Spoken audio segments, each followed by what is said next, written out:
নমস্কার বন্ধুরা, কল্যাণীর কিচেনে আপনাদের সবাইকে স্বাগত জানাই। আজকে আমি আপনাদের সঙ্গে শেয়ার করতে চলেছি দারুণ টেস্টি ক্রিসমাস স্পেশাল ফ্রুট কেকের রেসিপি। বন্ধুরা, এই ফ্রুট কেক বানানো ভীষণই সহজ। কোনো রকম মাইক্রোওভেন ছাড়াই গ্যাস ওভেনেই একেবারে বেকারির মতো ফ্রুট কেক কিন্তু বানানো যায়। তাই বলছি বন্ধুরা, ভিডিওটা স্কিপ না করে পুরোটা একবার দেখে নিন। আর আমার চ্যানেলটিকে এখনও যারা সাবস্ক্রাইব করেনি, চ্যানেলটিকে সাবস্ক্রাইব করার জন্য অনুরোধ রইল। তো চলুন বন্ধুরা, একেবারে বেকারির মতো নরম তুলতুলে ফ্রুট কেক বাড়িতেই কিভাবে বানানো যায় সেটা শুরু করা যাক। ফ্রুট কেক বানানোর জন্য সবার প্রথমে ব্যাটার তৈরি করতে হবে। আমি এখানে একটি পাত্র নিয়েছি আর এই পাত্রের মধ্যে দিয়ে দিচ্ছি 1 কাপ চিনি। এরপর আমি এর মধ্যে দিয়ে দিচ্ছি 1 বাটি তরল দুধ। দুধকে আমি আগে থেকে গরম করে ঠান্ডা করে রেখেছিলাম। এখন দুধ আর চিনিকে খুব ভালো করে মিশিয়ে নিতে হবে।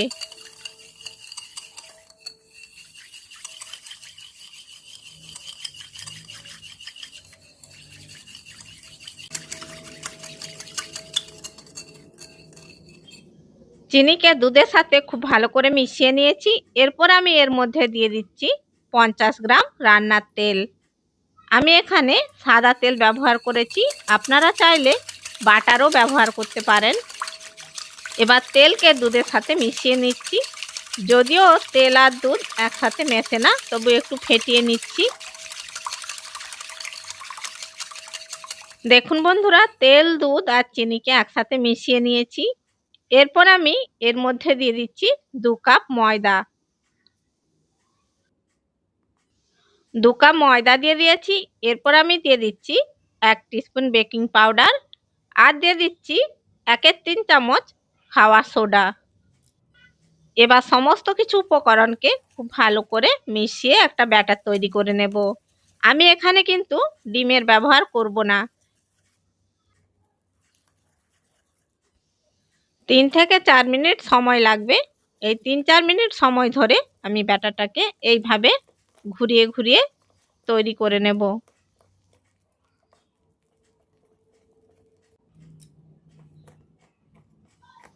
দেখুন বন্ধুরা, ব্যাটারটা আমাদের স্মুথভাবে তৈরি হয়ে গেছে।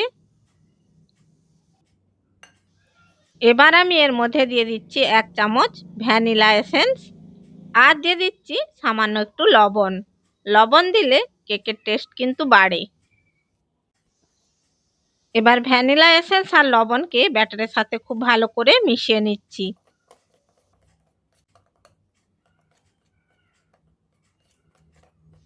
ভ্যানিলা এসেন্স আর লবণকে ব্যাটারের সাথে খুব ভালো করে মিশিয়ে নিয়েছি। এবার আমি এই পাত্রটিকে একটা সাইডে সরিয়ে রাখছি। বন্ধুরা, ফ্রুট কেক বানানোর জন্য আমি কিছু ড্রাই ফ্রুট নিয়েছি টুটি ফুটি, নিয়েছি কাজু বাদাম, কিশমিশ, মোরব্বা আর আমন্ড বাদাম। এবার আমি এই ড্রাই ফ্রুটের ওপর 1/2 চামচ ময়দা দিয়ে দিচ্ছি। ময়দা দিয়ে ড্রাই ফ্রুটটা কোট করে নিচ্ছি, তাহলে এই ড্রাই ফ্রুটগুলো একেবারে কেকের তলায় চলে যাবে না। ময়দাকে ড্রাই ফ্রুটের ওপরে খুব ভালো করে মিক্স করে নিচ্ছি। খুব ভালো করে মিক্সড করে নিয়েছি। এবার এটাকে একটা সাইডে সরিয়ে রাখছি। এবার আমি কেকের জন্য যে ব্যাটারটা তৈরি করে রেখেছিলাম সেখানে আমি ড্রাই ফ্রুটগুলো দিয়ে দিচ্ছি।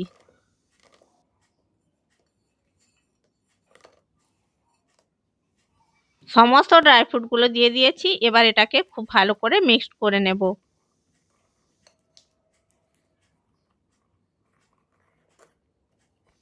কেকের ব্যাটারের মধ্যে ড্রাই ফ্রুটগুলো খুব ভালো করে মিক্সড করে নিয়েছি। এবার ব্যাটারটাকে একটা কেক টিনের মধ্যে ঢেলে নেব।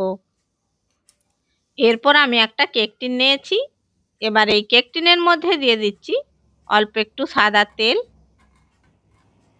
তেলকে কেক টিনের চারিদিকে খুব ভালো করে ব্রাশ করে নেব।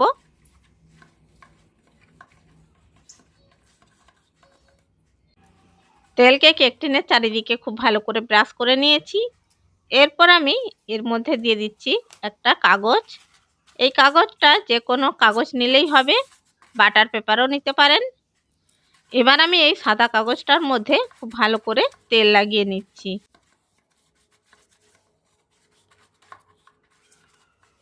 দেখুন বন্ধুরা, আমার কেক টিনটা রেডি হয়ে গেছে। এবার আমি যে ব্যাটারটা তৈরি করে রেখেছিলাম সেটা আমি এর মধ্যে ঢেলে দিচ্ছি।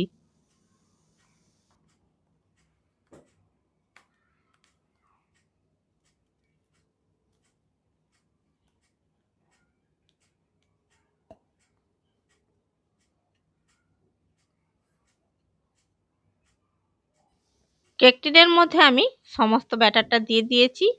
এবার এই কেক টিনটাকে একটু ট্যাপ করে নিতে হবে। আমি কেক টিনটাকে ট্যাপ করে নিয়েছি। এবার এটাকে বেক হতে বসিয়ে দিচ্ছি। এরপর আমি গ্যাসের উপরে একটি কড়াই বসিয়ে দিয়েছি, আর এই কড়াইয়ের মধ্যে দিয়ে দিচ্ছি একটি টিফিন কৌটোর ঢাকনা। এবার আমি কেক টিনটাকে এর মধ্যে বসিয়ে দিচ্ছি। কেক টিনটাকে খুব ভালো করে বসিয়ে দিয়েছি।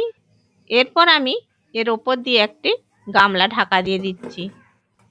এবার গ্যাসের ফ্লেমটা লোতে রেখে এটাকে 45 থেকে 50 মিনিট এইভাবে বেক করে নিতে হবে। বন্ধুরা, এটা বেক করার সময় গ্যাসের ফ্লেমটা এই রকম লোতে রাখতে হবে। 40 মিনিট পরে আমি ঢাকনাটা খুলে নিচ্ছি। দেখুন বন্ধুরা, কতটা কেকটা ফুলে উঠেছে। এখন আমি এর ওপর দিয়ে কিছু ড্রাই ফ্রুট অ্যাড করব। বন্ধুরা, গার্নিশিংয়ের জন্য আমি এই ড্রাই ফ্রুটগুলো যদি আগেই দিয়ে দিতাম তাহলে কেকের মধ্যে ঢুকে যেত। তাই আমি কিছুটা কেক বেক হয়ে যাওয়ার পর ড্রাই ফ্রুটগুলো অ্যাড করছি।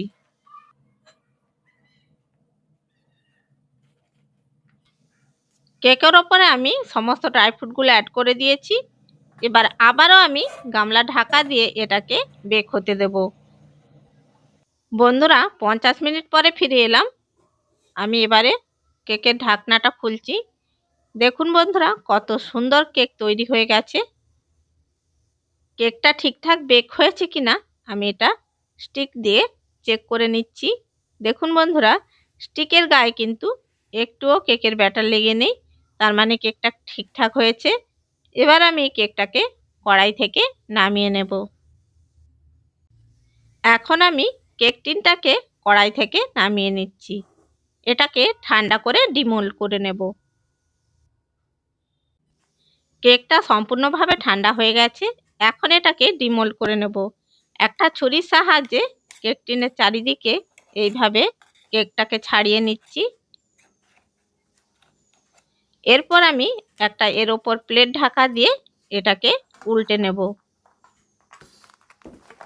উল্টে নেওয়ার পর একটু ট্যাপ করে দেব।